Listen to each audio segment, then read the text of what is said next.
नमस्कार. एक छोटासा व्हिडिओ.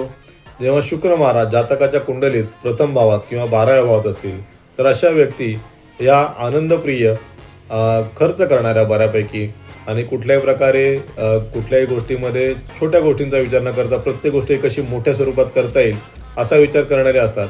त्यांच्या आयुष्यामध्ये लक्झरी मोठ्या प्रमाणात असते. यांच्या आयुष्यामध्ये आनंद, यांच्या आयुष्यामध्ये सौंदर्य आणि यांच्या आयुष्यामध्ये सुखाची अमाप अशी वृद्धी ठरलेली असते. आणि असे जातक कुठल्याही प्रकारे त्रास घेणं, आळस करणं किंवा त्रास घेणं, त्रासामध्ये आयुष्य कंठित करणं, कमी पैशात कमी खर्चात काटकसरीमध्ये जगणं कधीच यांना पसंत नसतं.